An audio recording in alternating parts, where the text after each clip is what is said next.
روایات سے کتنا تعلق ہے اور کتنی وہ ثقہ ہے. کہا جاتا ہے کہ یہ رات سفر کرتی ہے، یعنی ایک سال میں اگر یہ 19 کو قرار دی گئی تو اگلے برس یہ 23 کو قرار دی جائے گی، اس سے اگلے برس میں 25 کو قرار دی جائے گی. تو یہ طاق راتوں کے درمیان میں سفر کرتی ہے. ایک یہ سوال ہے، کیا یہ درست ہے؟ اس کی کوئی روایات ملتی ہیں؟ دوسرا سوال یہ ہے کہ 27 تاریخ یعنی جو آج کی شب ہے، اس پہ بہت زیادہ دلیلیں اور بہت زیادہ حوالہ جات موجود ہیں، تو اس کی کیا وجہ ہے؟ اور ساتھ ہی ساتھ 29 کی شب کو بہت نظر انداز کیا جاتا ہے، یہ سوال ہے. رسول اکرم صلی اللہ علیہ وسلم کا فرمان ہے کہ التمسوها فی العشر الاواخر من رمضان، کہ رمضان المبارک کا جو آخری عشرہ یعنی 10 دن ہیں، اس کی طاق راتوں میں آپ لیلۃ القدر کو تلاش کریں. ٹھیک. رسول اکرم صلی اللہ علیہ وسلم کا جو ذاتی معمول ہے، اس کے متعلق بھی ایک روایت آتی ہے کہ اذا دخل العشر الاواخر شد میدرہ وایقظ اہلہ واحیا لیلہ، کہ جب آخری عشرے کا آغاز ہو جاتا تو رسول اکرم صلی اللہ علیہ وسلم پہلے سے کہیں زیادہ کمر بستہ ہو کر عبادت کے لیے تیار ہو جاتے، اپنے اہل و عیال کو جگاتے اور راتوں کو خود جاگتے. عام یعنی حضور اکرم صلی اللہ علیہ وسلم کی جو شان ہے عبادت میں کہ کبھی بھی آپ نے تہجد کی نماز نہیں چھوڑی، یعنی راتوں کی جو بیداری تھی وہ تو آپ صلی اللہ علیہ وسلم کی تھی ہی، لیکن ان راتوں میں آپ صلی اللہ علیہ وسلم پوری رات جاگتے تھے، جس کی طرف یہ حدیث اشارہ کر رہی ہے. جی. اب جو لیلۃ القدر ہے یہ 5 راتوں میں سے کوئی ایک رات بھی ہو سکتی ہے، اور ضروری نہیں کہ ہر مرتبہ ایک ہی رات ہو. 27ویں شب کے حوالے سے کچھ اشارات ضرور موجود ہیں، لیکن جو جامع روایات ہیں حضور اکرم صلی اللہ علیہ وسلم کی اور جو صحابہ کرام رضوان اللہ علیہ مجمعین کا جو رویہ طریقہ کار رہا ہے وہ یہ ہے کہ اس کو 5 طاق راتوں میں تلاش کیا جائے. اب 27ویں شب کے حوالے سے روایات باقاعدہ موجود ہیں، تو اس کا یہ سب سے بڑا نقصان ہوتا ہے کہ 29ویں شب کو ہم بھول جاتے ہیں، بلکہ 28ویں شب سے ہی مساجد جو ہیں وہ ان میں حاضری بالکل محدود لیمیٹڈ ہو جاتی ہے، اور ہمارا زیادہ تر وقت، میں بڑی یعنی کہ معذرت کے ساتھ یہ بات کہنا چاہتا ہوں کہ یہ مارکیٹوں میں گزرتا ہے. لیکن یہ جو لاک ڈاؤن ہے اس مرتبہ کا، میں سمجھتا ہوں کہ 1000 خرابیوں کے باوجود اس کا جو پازیٹیو اور بہترین پہلو ہمارے لیے یہ ہے کہ انشاءاللہ اس مرتبہ چونکہ مارکیٹیں بند ہیں اور لوگ جو ہے وہ عبادت میں اپنا ٹائم گزاریں گے.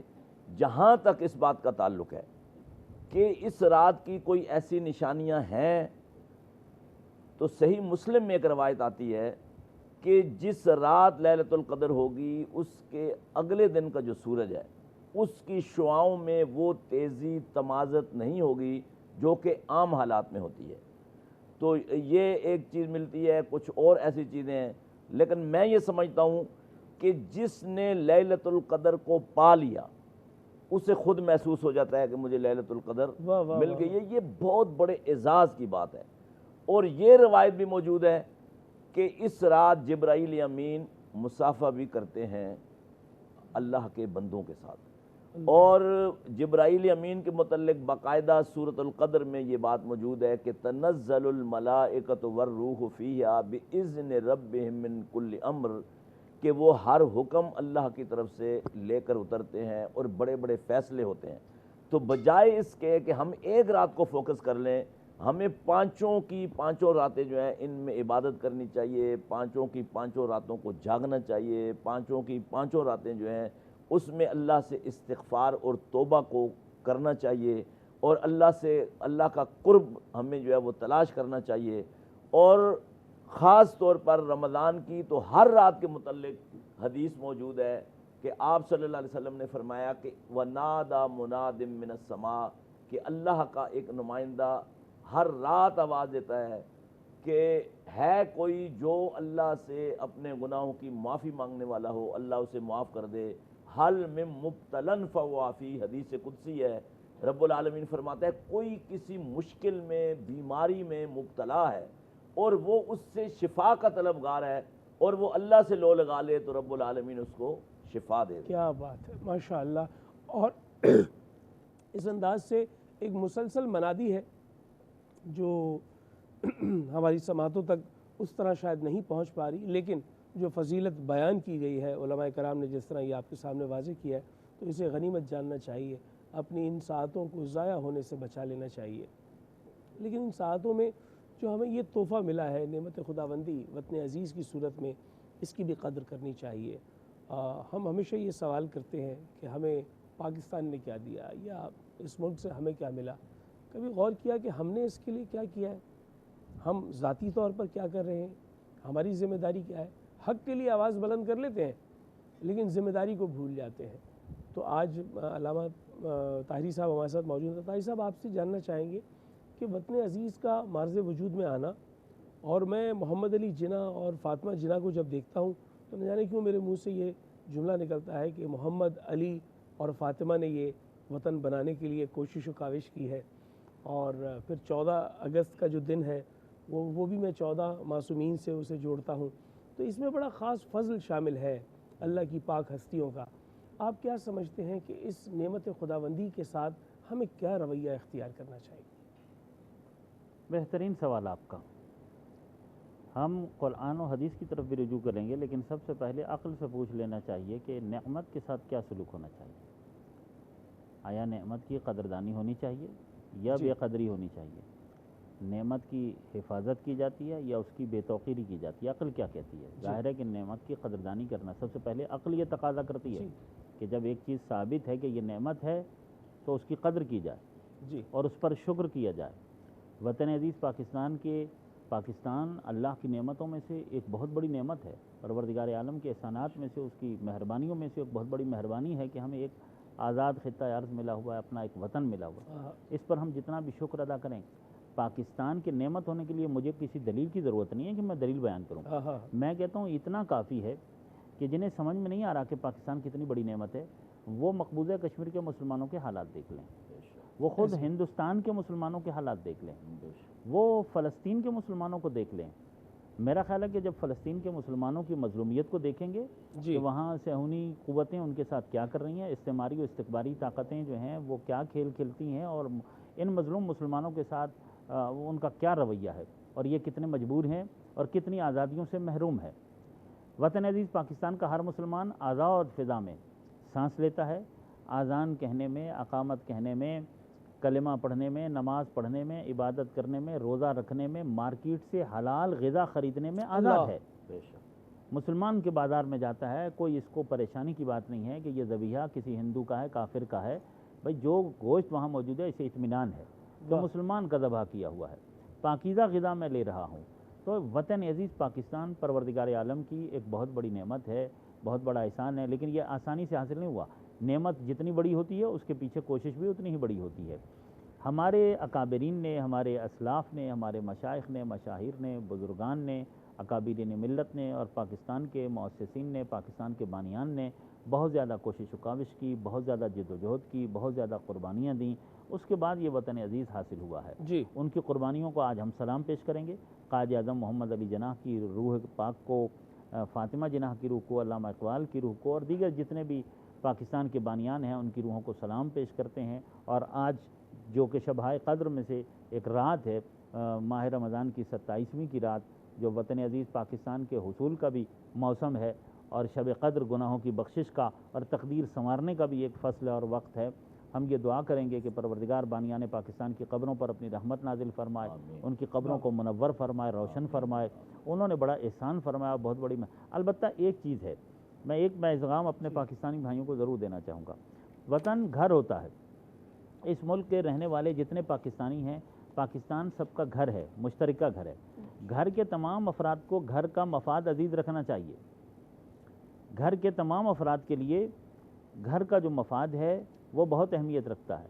تو گھر کے جتنے بھی لوگ ہوتے ہیں وہ گھر کو بنانے میں، گھر کو سنوارنے میں، گھر کو سجانے میں، گھر کو سلیقے سے رکھنے میں، گھر کی زیبائش میں، اس کی آرائش میں، اس کی زینت میں اپنا حصہ ڈالتے ہیں۔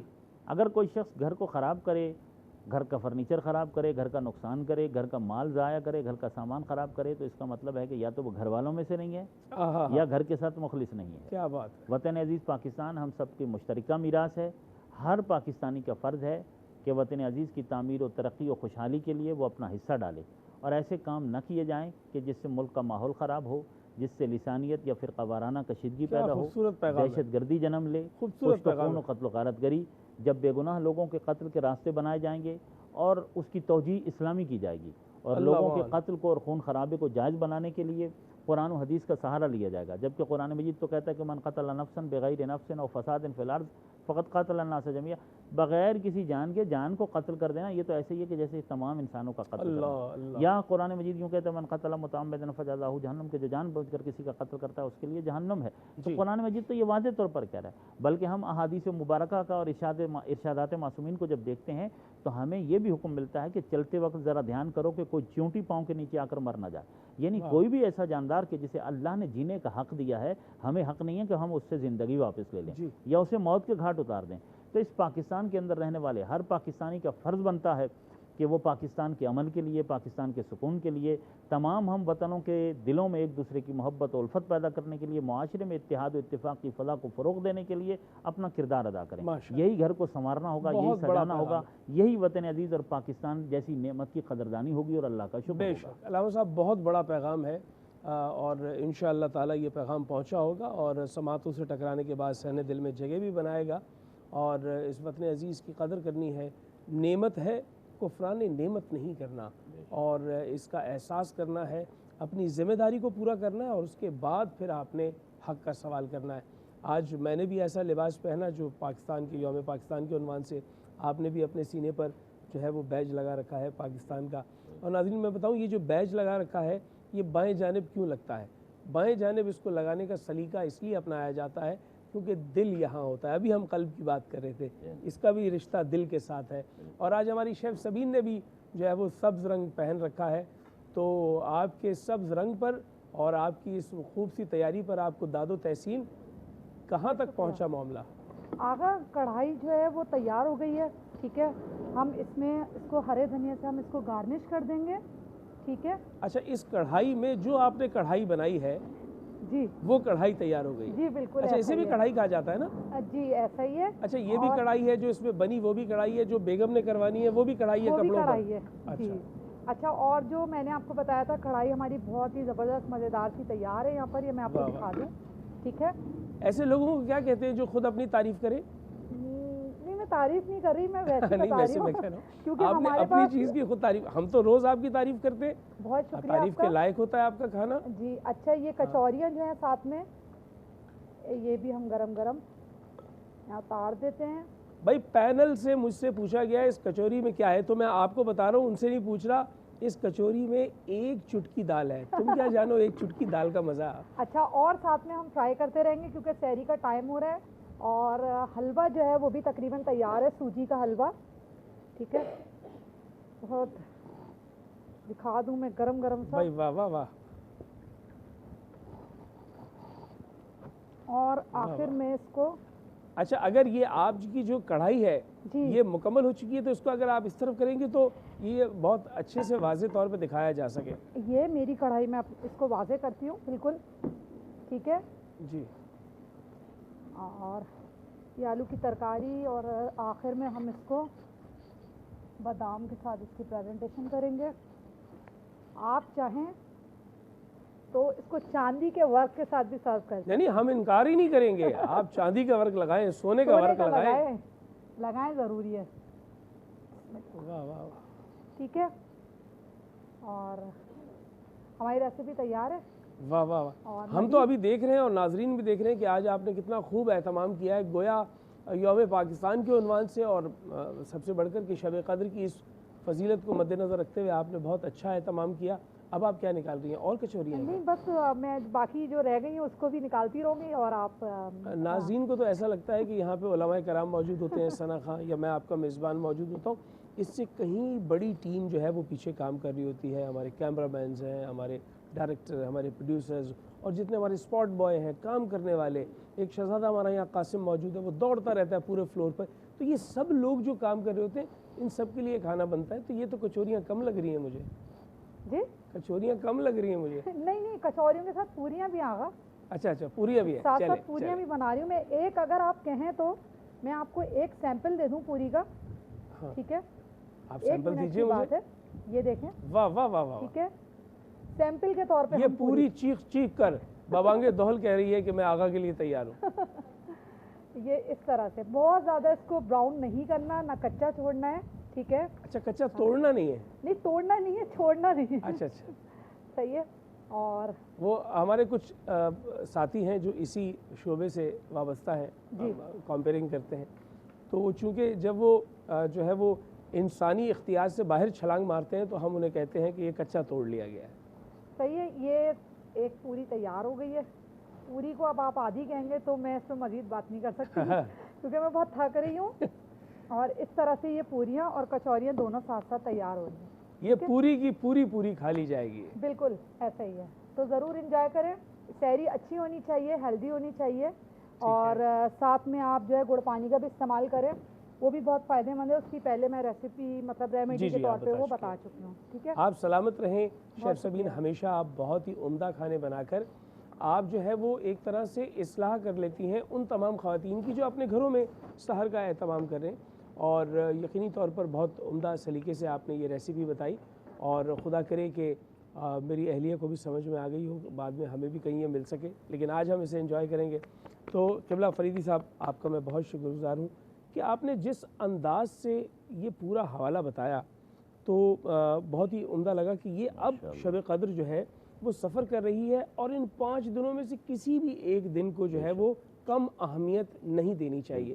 لیکن یہ بتا دیجیے کہ کیا اس کے اعمال ہیں؟ بنیادی سوال ہے، اعمال کیا بجائے لائے جائیں؟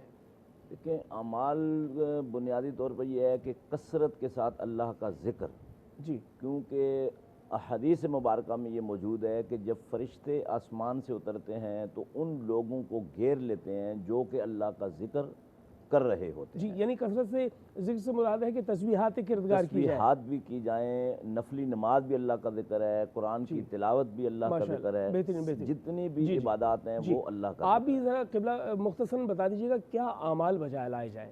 جی، آج کی شب کے جو مخصوص اعمال ہیں شب قدر کے، جی، سب سے پہلا عمل غسل ہوتا ہے، ٹھیک ہے، اور وہ غروب کے نزدیک کرنا چاہیے۔ ٹھیک ہے، غسل کرتا ہوں شب قدر یا کرتی ہوں شب قدر کا قربتاً اللہ۔ قربت نماز مغربان کے فوراً بعد 2 رکعت نماز، ٹھیک، ہر رکعت میں سورہ الحمد کے بعد 7 مرتبہ سورہ اخلاص، ٹھیک، نماز سے فارغ ہونے کے بعد 70 مرتبہ استغفر اللہ و اتوب الیہ کہنا ہے۔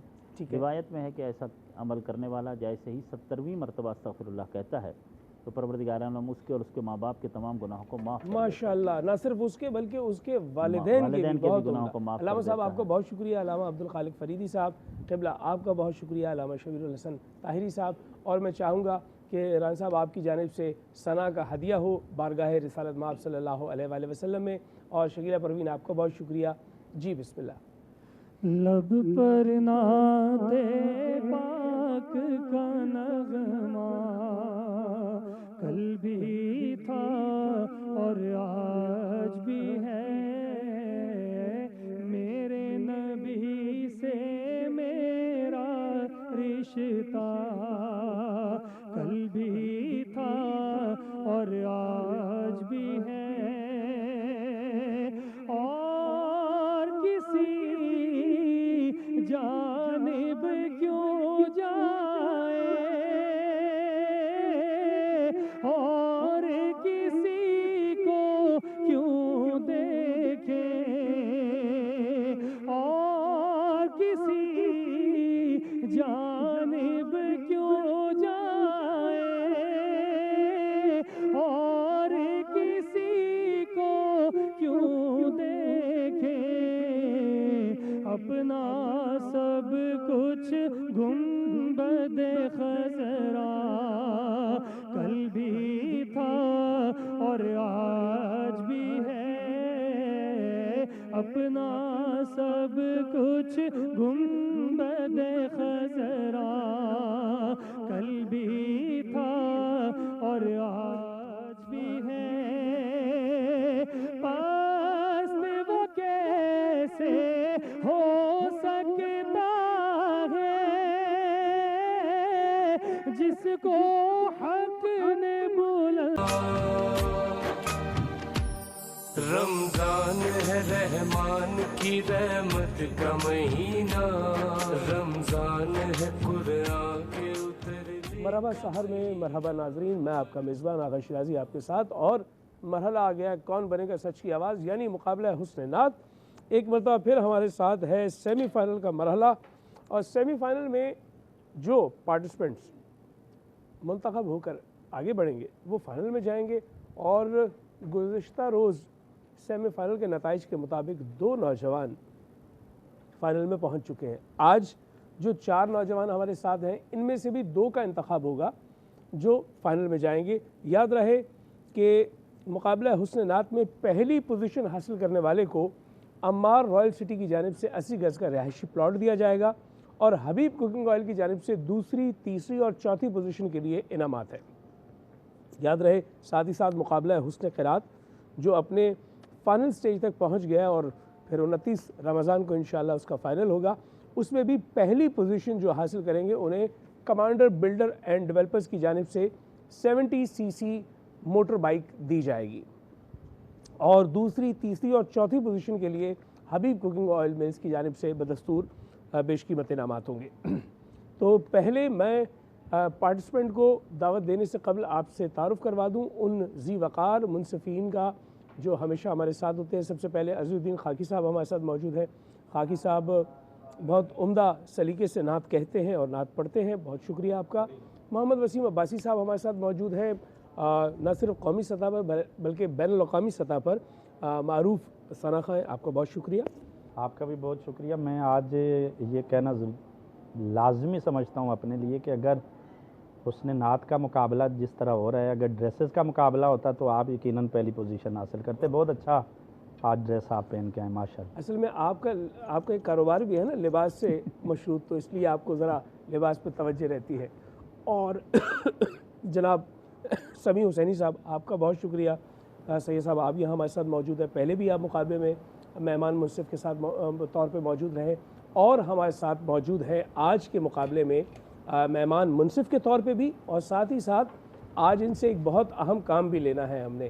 سعدیہ رضا صاحبہ ہمارے ساتھ موجود ہیں، اور وہ اہم کام یہ ہے کہ آج ہم نے آپ کی آواز کو جو ہے جذبہ حب الوطنی سے جوڑ کر آپ سے جو ہے وہ ملی نغمہ بھی سننا ہے. ساتھ ہی ساتھ ملی نغمے میں ہم نے یاد کرنا ہے اس ذی وقار خاتون کو کہ جس نے وطن کے لیے بہت گایا، بہت نغمے گائے، اور یہی وہ دن ہے جس دن جو ہے وہ ان کا دن بھی منایا جاتا ہے کہ ان کی برسی ہے. ہم میڈم نور جہاں کو بھی یاد کریں گے اور ان کے نغمے سے جو ہے وہ اس ٹرانسمیشن کو خوبصورت بنائیں گے. آپ کی اجازت سے پہلے پارٹیسپینٹ کو میں بلا لوں. جناب جی، پہلے پارٹیسپینٹ ہمارے پاس آ رہے ہیں تنزیل آفاق، تشریف لائیے. وسیم عباسی صاحب، میرے علم کے مطابق تنزیل آفاق کا ایک بھائی کل سیمی فائنل میں جو ہے وہ مرحلہ وار اپنی پوزیشن لے کے فائنل میں پہنچ چکا ہے، اور تنزیل یہاں موجود ہے. جی بسم اللہ. واہ کیا جود و کرم، واہ کیا جود و کرم ہے شہ بطحا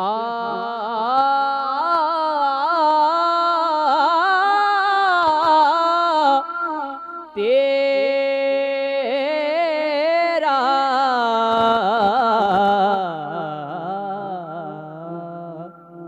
نہیں سنتا ہی نہیں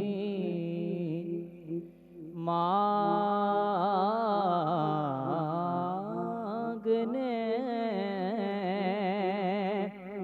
والا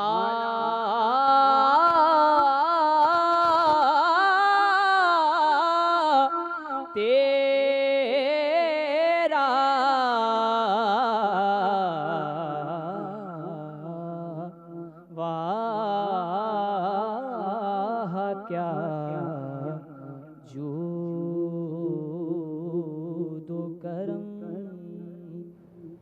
ماشاءاللہ. میں تو مالک ہی کہوں گا کہ ہو مالک کے حبیب. میں تو مالک ہی کہوں گا کہ ہو مالک کے حبیب.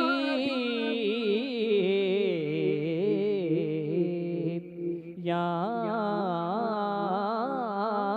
محبوب محب میں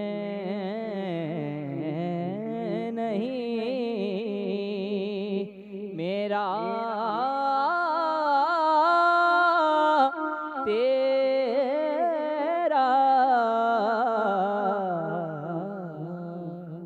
اس کے بعد میں چاہوں گا امیمہ شہزاد آپ آئیے اور آپ سے ہم ثنا سنتے ہیں اور آپ بارگاہ رسالت مآب میں اپنا ہدیہ پیش کریں گی محبت کا، مودت کا. یہاں ایک مختصر سا وقفہ ہے اور وقفہ اس لیے ہے کہ روزہ اختیار کیا جا رہا ہے کراچی اور اس کے مضافات میں اذان فجر کا وقت ہوا چاہتا ہے. ہم اذان فجر کے بعد لوٹ کر آئیں گے اور یہ مقابلہ جاری ہے، مقابلہ حسن نعت.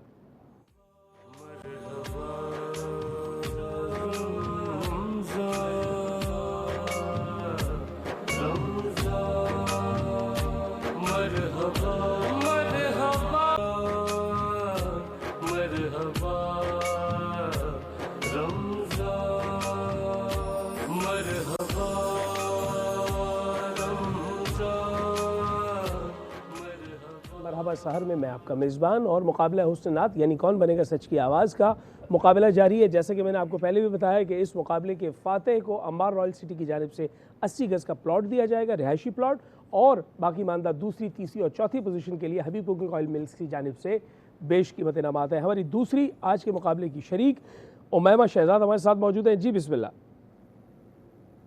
کھلا ہے سبھی کے لیے باب رحمت، کھلا ہے سبھی. جزاک اللہ. اگلے ہمارے کنٹیسٹنٹ ہیں ساحل رضا. آپ آئیں گے اور ثنا کا یہ عنوان پیش کریں گے بارگاہ رسالت مآب میں.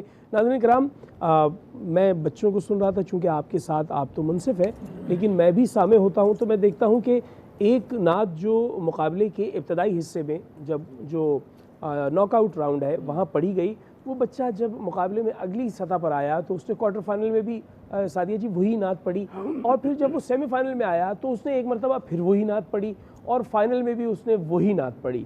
تو مجھے معلوم یہ ہوا کہ یہ قاعدہ تو نہیں ہے، نہ ہی اس طرح کا کوئی ہمارا قاعدہ ہے کہ آپ نعت کو تبدیل کر کے پڑھیں، لیکن آپ اس مقابلے کی فوٹیج کو جب آخر میں دیکھیں گے کہ آپ نے مرحلہ وار جو مرحلے طے کیے تو کیا ایک ہی نعت کے ساتھ طے کیے؟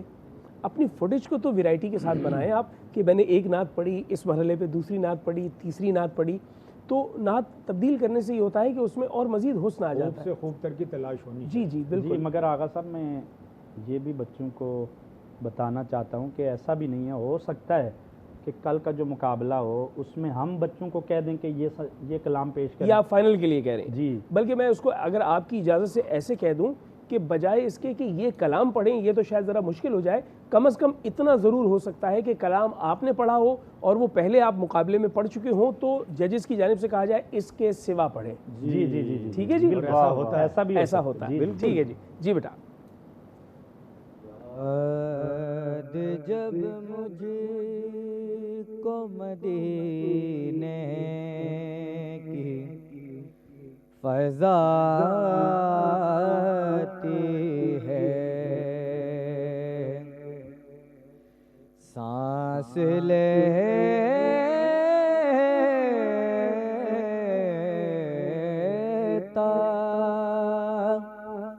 ہوں تو جنت کی ہوا آتی ہے، فرش پر ہو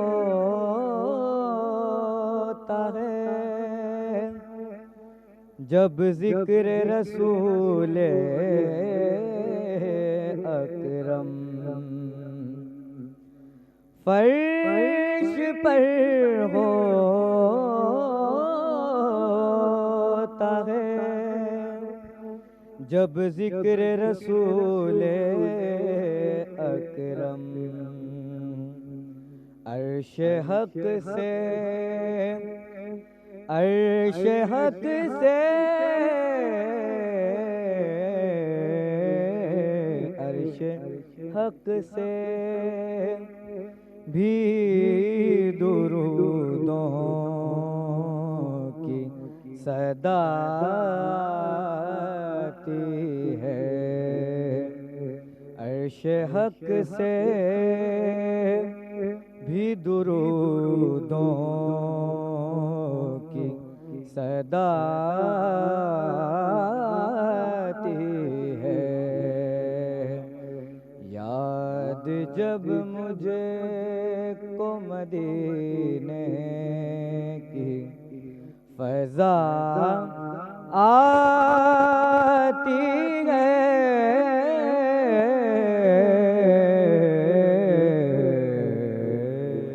جزاک اللہ، جزاک اللہ، سلامت رہیں۔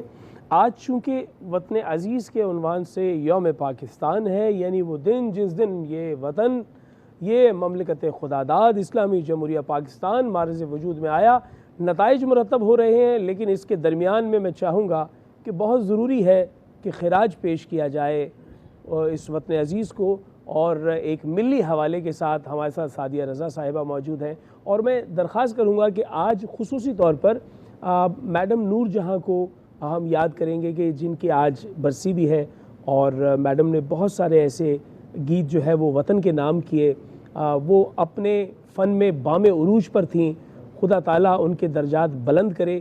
انہوں نے وطن عزیز کی محبت میں سرشار ہو کر کبھی اسٹوڈیو میں بوتھ کے سامنے کھڑے ہو کے گایا، تو کبھی جا کر ٹینک کے ساتھ کھڑے ہو کر بارڈر پہ گایا، تو اتنا بڑا حوالہ ہے ان کا وطن عزیز کے ساتھ، بالکل ان کی قدر مشترک ہے۔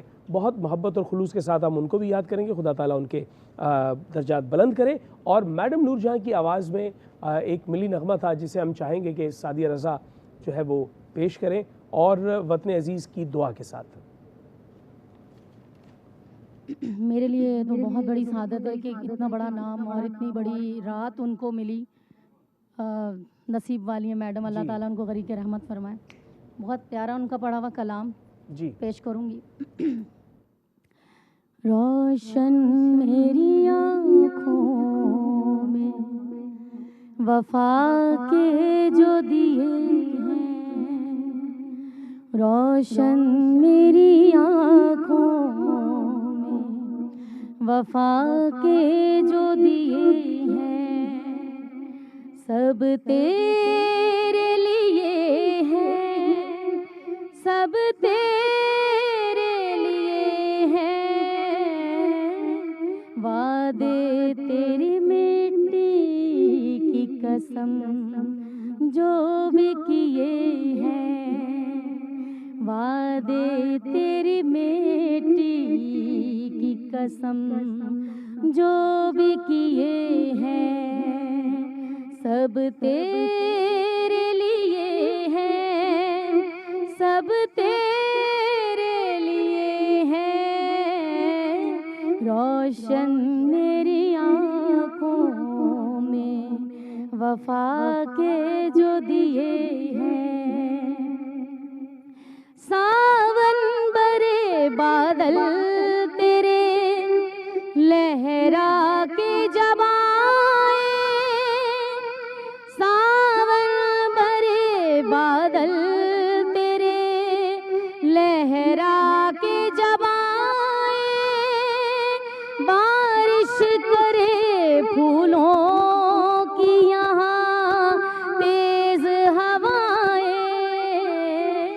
موسم جو مہکتے ہوئے قدرت نے دیے ہیں، موسم جو مہکتے ہوئے قدرت نے دیے ہیں، سب تیرے لیے ہیں، تیرے لیے ہیں روشن میری آنکھوں میں وفا کے جو دیے ہیں ہر شام نیا چاند تجھے دیکھنے آئے ساتھ اپنے ستارے تیرے نذرانے کو لائے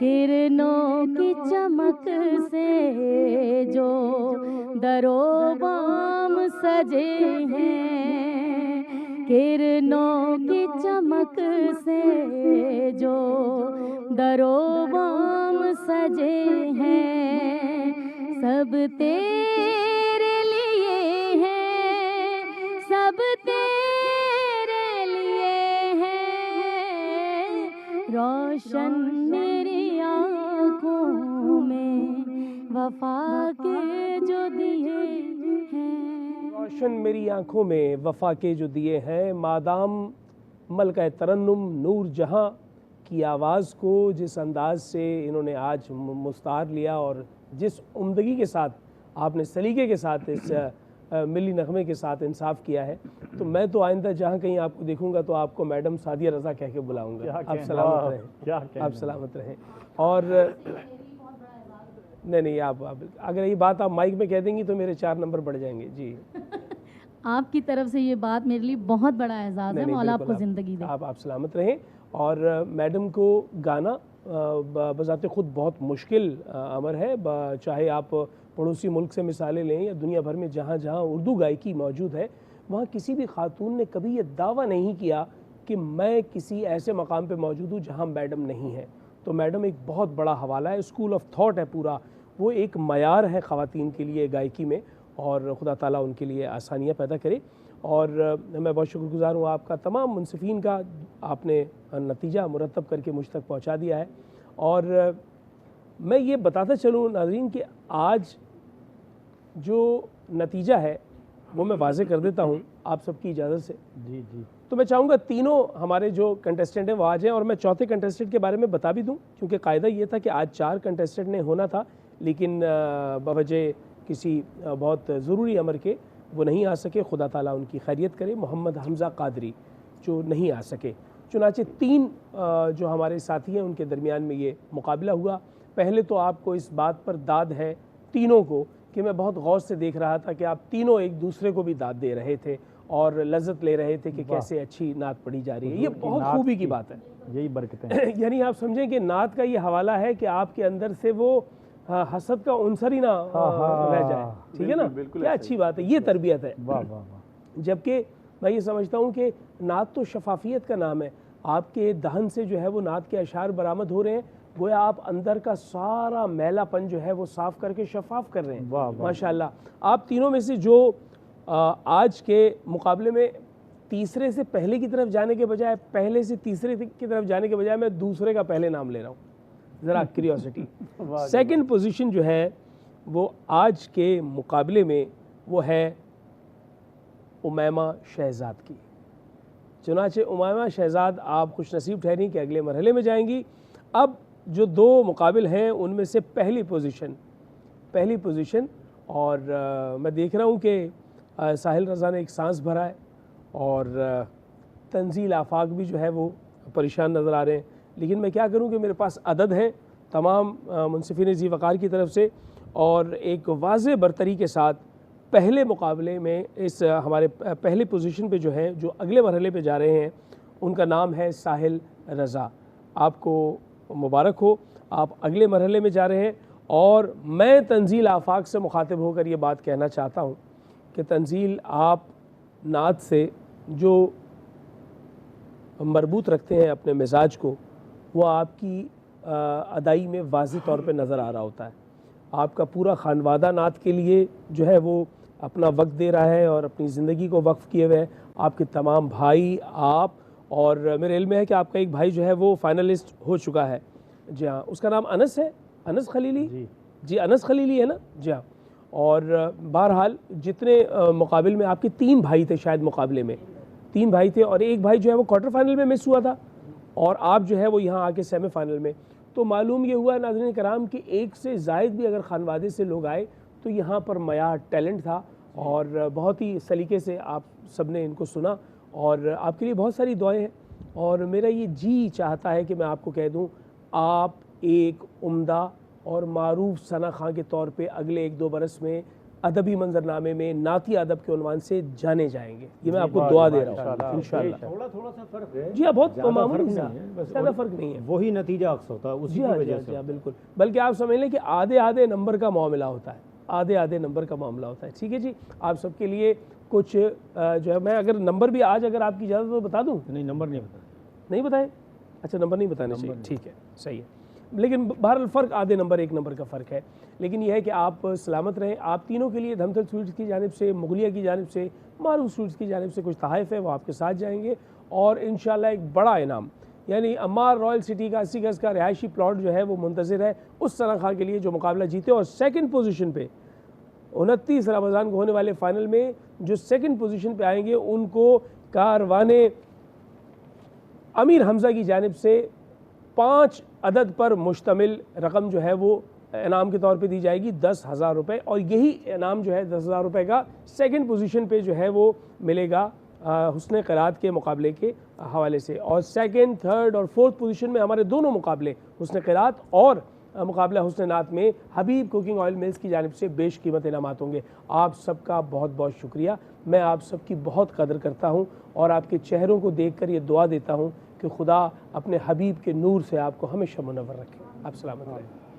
جی منصف نیزی وقار جی, اگر میں آپ سے یہ کہوں کہ میرا کہنا مانتی ہیں سعدیہ رضا, میں درخواست کروں تو وہ میرا جو ہے وہ کہنا مان لیں گی اور ہم ان سے کچھ اور بھی سن سکتے ہیں. لیکن اس سے پہلے آپ کی جانب سے اگر وطن عزیز کی کوئی دعا شامل ہو جائے تو کیا ہی اچھی بات ہے.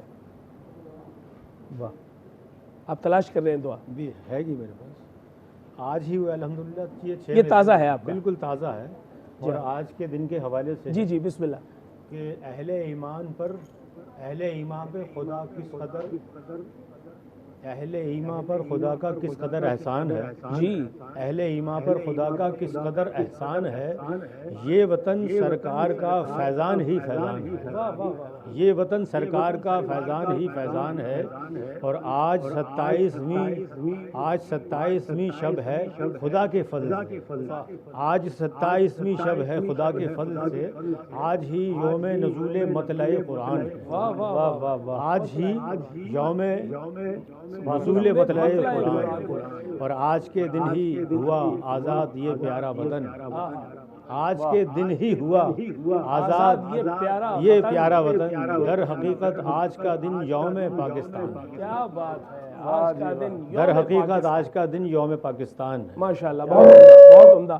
اور اس کے ساتھ ہی ہم ایک مرتبہ پھر سعدیہ رضا صاحبہ آپ سے چاہیں گے, میڈم سعدیہ رضا, آپ کی جانب سے جو ہے وہ ملی نغمے کا تحفہ. اور یہ میرے ٹاک بیک میں بار بار کہا جا رہا ہے نیرہ نور کا کوئی نغمہ ہے, وہ آپ کی فرمائش ہے, وہ بار بار کہہ رہے ہیں فرمائش کو پورا کیجیے. یہ سب آج پہلی بار ہو رہا ہے جو آپ سب کی فرمائشیں ہیں نا. ہر کام پہلی بار ہوتا ہے پھر اس کے بعد مقبول ہو جاتا ہے. ثنا خوانی کی ہے لیکن آپ کی محبتیں اور وطن سے محبت تو ایمان کا حصہ ہے. اس کے لیے تو میری جان بھی حاضر ہے. اس لیے کہ یہ وطن جو ہے وہ دراصل ایمان کی بنیادوں پر ہی تو بنا ہے, اس لیے ایمان کا حصہ ہے. جی بے شک.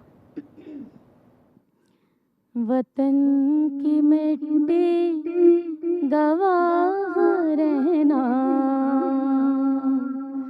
گواہ رہنا. وطن کی مٹی گواہ رہنا, گواہ رہنا.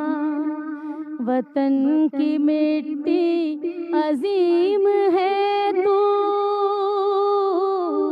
عظیم تر ہم بنا رہے ہیں. گواہ رہنا وطن کی مٹی, گواہ رہنا, گواہ رہنا. تیرے مغنی کی ہر صدا میں تیری ہی خوشبو مہک رہی ہے. ہر ایک سر میں, ہر ایک لے میں